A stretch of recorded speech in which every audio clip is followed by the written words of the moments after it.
It's been a hard day, a very hard day. It's been like a hard day yesterday, and it's kind of been like bleeding into today. And then also I was overdue for a big cry. Honestly, I feel a lot better after crying. After you cry, like chemically, and like your body balances itself out chemically because you're releasing tears, and those tears like have chemicals in them, which, you know, all those imbalances that were inside your body now are released.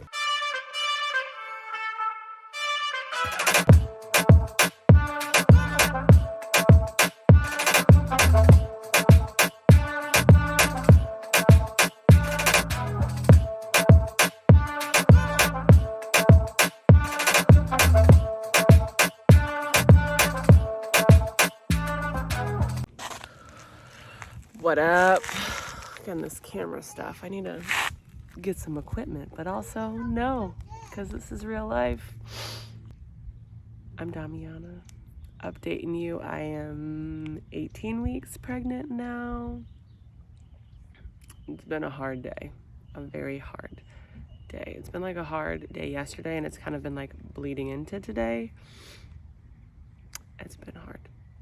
And the hardest part about it is that the hardest thing about motherhood is like when you're trying to deal with your own emotions and deal with the things that you're going through, and not to like take it out on them, or like still find ways to show up as a good mom for your kids. And today that's where I feel like I have not, just haven't been the best at that.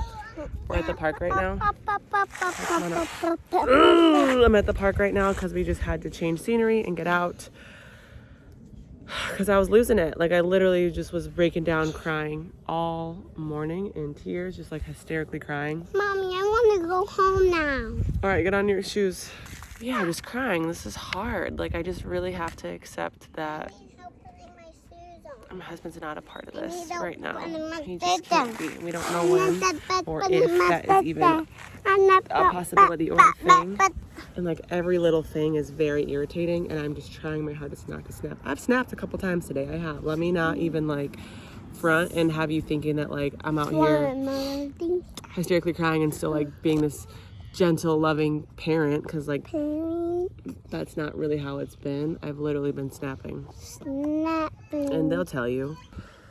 Yeah, it's just been really hard. So I just, these shoes won't go on. Okay, here we go. Just sharing with you that even before I was pregnant too, it was hard, but it's like really hard now that I'm super pregnant and super hormonal. And things are just really hard. It's just tough to be going through your own things, navigating through your own stuff while also trying to be a good mom, while trying to parent, and while having young kids. Like, it's no joke. You know, I definitely need a good reset. We all need to eat something. And it's been like a lot of whines. They just woke up on 1,000, woke up whining, and then that kind of, I was already crying, and it just was just like a whole thing. It's not even lunchtime. I feel it's like 10 o'clock in the morning or something like that, and we're like ready to eat lunch. It's just like ready to take naps. It's just really one of those days. But we're gonna turn it around. I've got to deal with this stuff, and I thought I've been doing a pretty good job so far these past 18 weeks or so of dealing with my emotions and like around the circumstances, just that my husband's not here and we're here in Arizona by ourselves. But it definitely it's coming up full force. I don't know, apparently Mercury's in retrograde again. Like I don't really follow all that stuff too. Like I'm just super in tune with my body, and just sometimes it aligns with whatever's happening in the world or whatever, the planets, galaxy. But like maybe, I don't know, whatever it is, something's going on that I gotta deal with. So I'm gonna definitely pull out all my tools. I'm gonna tap on it. I'm gonna journal. I'm gonna do some breath work and do some Kundalini yoga, just to get myself back in like a neutral state. I don't even have to be joyous. It's fine if I'm not filled with joy and like elated about everything. Like I'm okay if I'm not like that. I just want to be neutral.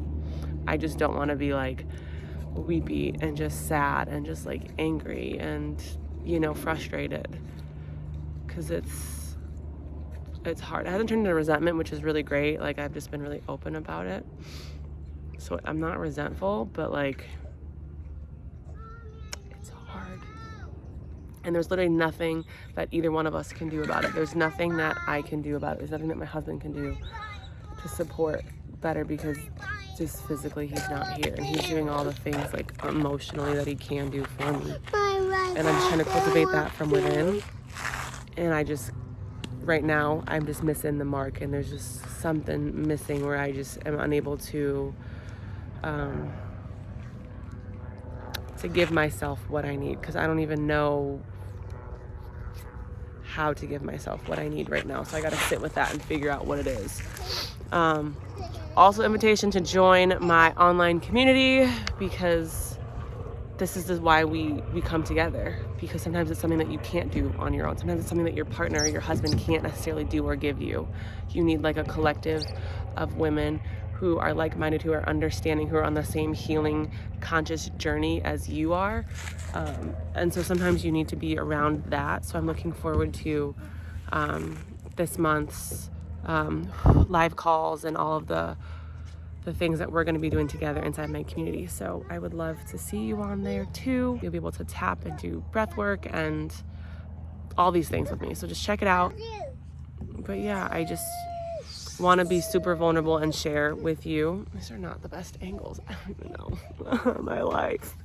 I feel like it's falling apart, but it's not, because it's going to get better. And I didn't record this while I was like in the middle of my hysterical crying, because I wasn't thinking like, oh, let me grab my phone and record this, because it was bad. It was like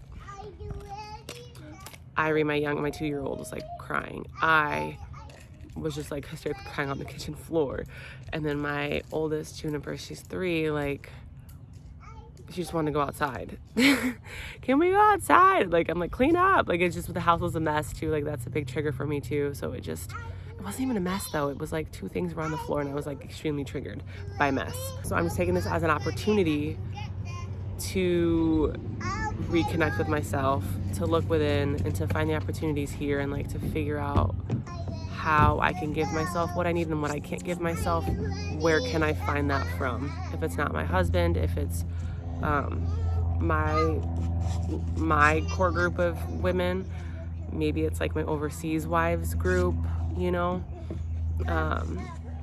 but just getting clear on what I need and giving myself permission to receive that is going to be huge for me.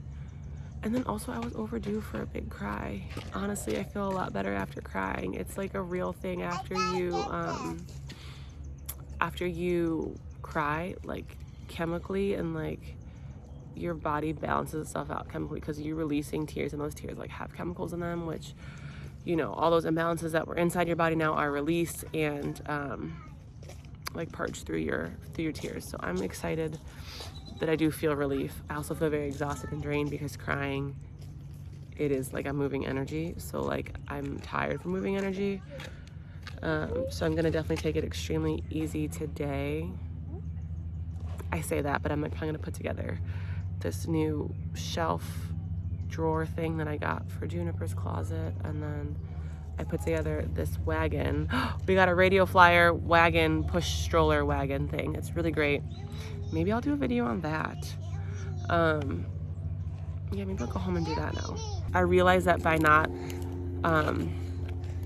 addressing this, or just by ignoring it, or by like saying, okay, I'm fine, like, okay, we're good, like it came up and like erupted out of me in these last 2 days. So that's proof that just because you know, people say, oh, I don't want to give this any power, right? I don't want to speak this. I don't want to give this any power. But like, you're still giving it power, because it's living inside your body. And then you're storing it in your body as information for your body to use. And then like, it never is good if you don't. I know, it never is good if you don't deal with it. Which is why I love tapping, because I'll be able to just transmute this real quick, just like get it out of my body. Because now that I've already talked about it, like it's leaving my body, but it's still stored in my cells right now still. So I'm just gonna do some of my magic and just like for really like fully release these emotions from my body. It's magical. It really is. It works wonders. But also it's your invitation too. Like if you're holding on to something, or if you don't want to address something, or if you keep stuffing it down, I invite you just to speak about it. That's like the next step, is just speaking about it, bringing this awareness to it. You're not gonna manifest things that you don't want because you're bringing awareness to it. You're gonna manifest it whether you bring awareness to it or not, because you're subconscious and like it's stored in your body, right? So it's still going to manifest. But if you talk about it and you're able to like release it and transmute that energy, that's how you can manifest things that you actually do want. Or that's how you can actually attract the experiences and the outcomes that you do desire versus the ones that you don't desire. Yeah, I'll leave it at that. This video's getting a little long for my taste, but I love you. I love you so much. I do. And I will talk to you so soon, whenever I do. Next video coming at you. All right, bye.